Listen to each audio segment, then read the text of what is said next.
Welcome back to Our Issues Milwaukee. I'm your host, Andrea Williams. Our focus this segment is on mental health. Each year, millions of Americans face the reality of living with a mental illness. And my next guests are here to share the importance of treatment and services, as well as support and education when it comes to mental health. Sean Perrin is the Executive Director of the National Alliance for the Mentally Ill, Greater Milwaukee, better known as NAMI. And Dr. Stephen Dykstra is a licensed psychologist with the Milwaukee County Behavioral Health Division. Good morning. Good morning. Thank you both for being here. Appreciate it. We just wrapped up Mental Health Month in May, and I feel like this is a subject that doesn't get talked about enough. So I'm happy to have you here so that we can continue the conversation. Statistics actually show that 1 in 5 people will be affected by mental illness in their lifetime. So why, in your opinions, do you feel it's such a hard subject for people to talk about openly? Well, really, modern understanding of mental health has only come to us relatively recently. It wasn't that long ago that in our writings and thinkings and the way communities treated mental health that we saw it as a shameful thing. We thought people might be possessed, that it might be a sign that they were morally defective in some way, that they had been chosen by gods or nature to be affected in this way. And so it was very intimidating to people, and I think some of that carries with us and was the origins of this tremendous stigma we have around mental illness. It's also true that 50 or 60 or 70 years ago, we didn't treat mental illness nearly as successfully as we do now. And so people were reluctant to come forward because what were we going to be able to do to help them anyway? Oh, very interesting. Your thoughts? Yeah, I would agree with that. I think there's so much exciting emerging research that informs us that these are biological processes. These aren't weakness of character. They're brain functioning challenges. Yeah, and it's really just when you have the right resources and you know where you can go for help, that really does take away some of the pressure and the stress that comes along with, you know, some of the symptoms that people may deal with on a daily basis, right? Absolutely. Yeah, so let's talk about some of the things that you do, starting with NAMI Greater Milwaukee. Well, I think a distinction of NAMI is that we believe there's no understanding like lived experience. So our programs and services, classes, support groups, and trainings are all taught by trained facilitators who have lived experience. We believe it's very important on your wellness team to have professionals like Dr. Dykstra, most certainly, but also to have a community of people who understand what you're going through, mom to mom, person coaching another through wellness in their mental health. Is pretty priceless. And so at NAMI, we offer classes and support groups led by people trained who really understand. That's pretty awesome, because what you're saying is that you're going outside of the textbook and you're dealing with, you know, people who may have had different experiences with the same type of situation, and really knowledge is power, right? Absolutely. Yeah. And if I could add to that, you might see a psychiatrist once a quarter, or you might see a therapist once every 2 weeks, but your peer network, you can call them, you can have coffee, so it's really an accessible, important support network. Yeah, and you were going to say something. It's also true that I learn a lot from people with lived experience. For all the people I've seen and all the families and children that I've served, it's commonplace for me to ask a question or raise an issue or maybe have a little bit of understanding about what somebody's going through. And at that moment, I can literally trace that back to a specific person with lived experience who helped me the first time to understand that. There's a lot of what I do to help people that I'm really just carrying lessons and messages from other people who have with that lived experience, and I'm carrying it for them. Yeah, and you've been on the show before, Dr. Dykstra, and we talked about trauma-informed care because a lot of times people experience trauma, especially young people, and they carry that with them, and it really does play a part in their everyday lives as well. So you experiencing that also helps you in all of your work. And the overlap between what we can think of as a traditional thought about mental illness and then the impact of trauma on that, there's a tremendous overlap in that. Trauma can provoke mental illness. it can make mental illness deeper and more difficult to treat for people. And so our continued growth in the understanding of how those things interact with each other is a major development over the last 15 or 20 years. So with the Milwaukee County Behavioral Division, you provide care for emotionally and mentally ill adults, children, and adolescents, as I mentioned. So talk about some of the services that you're able to provide as well. So across the range of services from adults down to children, we have crisis services that are available for both adults and children. People can call the number for children, 257-7621, the number for adults, 257-7222. And if you call the wrong number, we'll get you to the right people. Right. So people don't have to worry about that. So we have that crisis, that in the moment, we can talk to you, come stand next to you, help you right now kind of services, all the way up to for adults who have really persistent mental illness that it has really caused a myriad of challenges in their life. They can get any service they need in terms of helping them navigate the system, find housing, seek support, get connected to people with lived experience who have that insight, that deep understanding of what they're going through.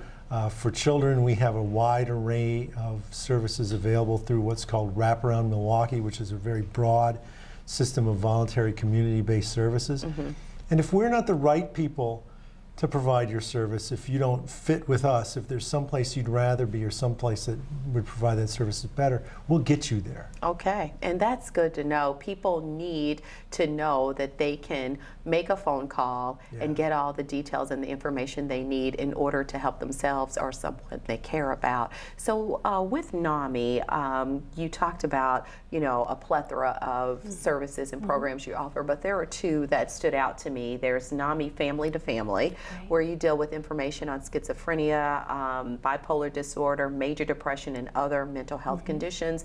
And then there's peer-to-peer. So you're going back to that scenario of people who have lived it.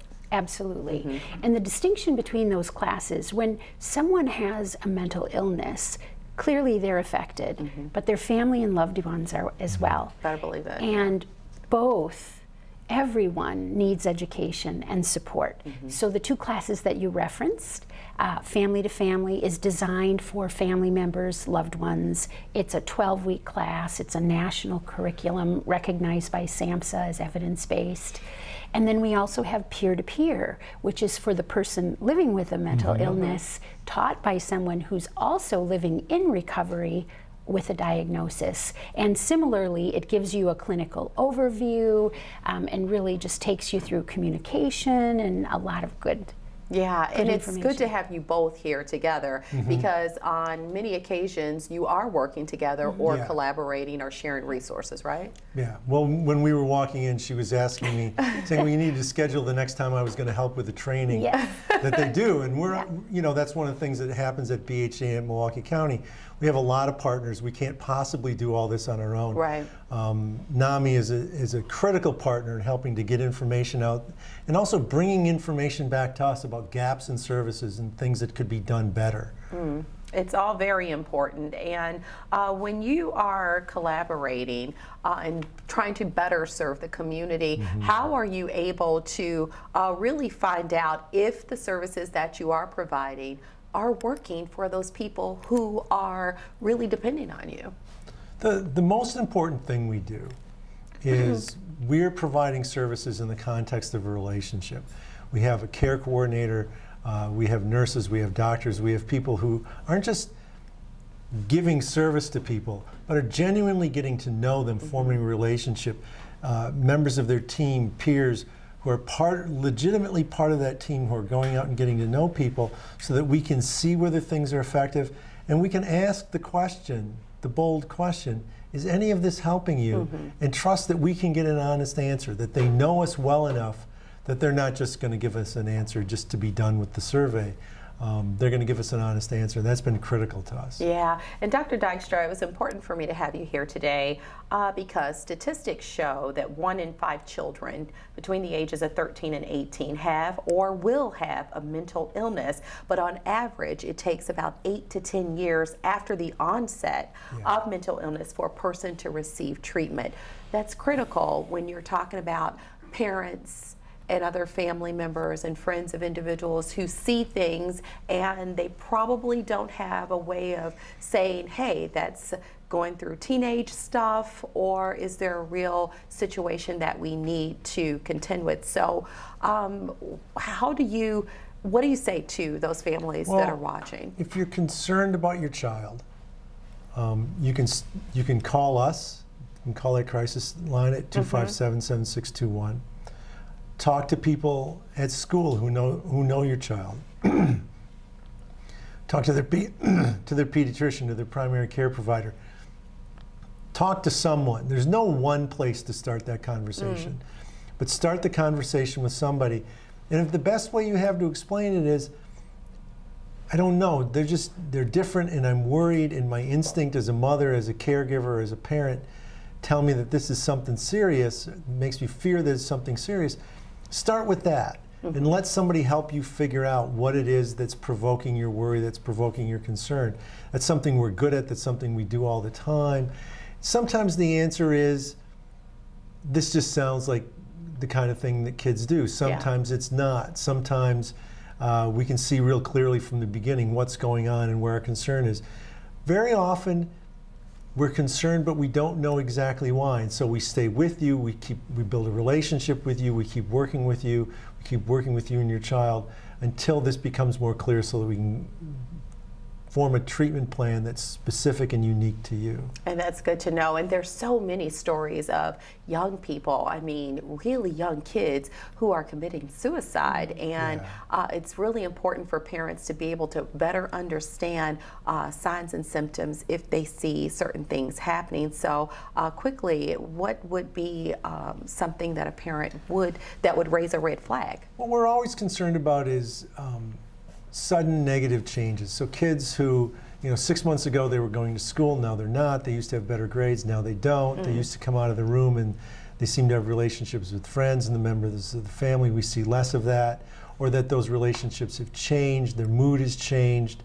And based on your own experience of children, you recognize that this is something unusual. Certainly any child who's harming themselves, cutting themselves, injuring themselves in some way, who said things about maybe I'd be better off dead.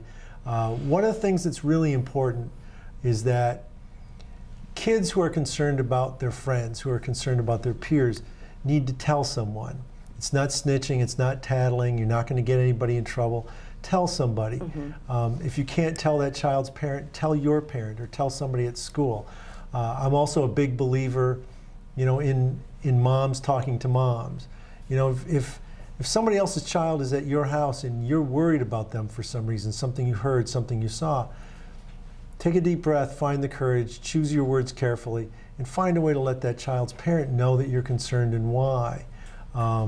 I think those kinds of relationships and community can be very powerful. Yeah, thank you for sharing that. And quickly, as we wrap up, NAMI Greater Milwaukee also has a special club at UW Milwaukee that deals specifically with mental health, right? Right, NAMI on campus, yes. And we have information on that on our website. Okay, so that's a great place to start for anything that we've talked about today. People can go to your websites to get more information. And of course, you have emergency shelters, and people can just dial 211 to get details on that, right? Yes, but I would also say Dr. Dykstra certainly has mentioned some important phone numbers related to concerns on mental health. Also, you can call NAMI. One of the things that we do is connect people to the resources that will best meet their need at that moment. So if a parent has concerns about their child, we might say, I'm going to suggest you call 257-7621. Right. Okay. And so you can call us business hours during the week, and we're happy to connect you to the resource as well. Okay, and that's what it's really all about. Yeah. So together, we just keep working, helping to spread education and awareness and really break that stigma. So break that stigma, break that shame, so that people are willing to step forward sooner, not after 8 years, maybe after 8 days or 8 weeks. Absolutely. Thank you both for coming by today. It's been a pleasure. Thank you. Sean Perrin is the Executive Director of NAMI Greater Milwaukee, and Dr. Stephen Dykstra, he's a licensed psychologist with the Milwaukee County Behavioral Health Division. For more information on NAMI, you can visit namigrm.org or call call 414-344-0447. For more information on the Milwaukee County Behavioral Health Division, you can visit county.milwaukee.gov. And the 24-hour crisis line, one of those for adults, is 414-257-7222. That is going to do it for today's show. I'm your host, Andrea Williams. As always, thank you for watching, and I do hope you join us again next week as we take another look at Our Issues Milwaukee. Have a great day.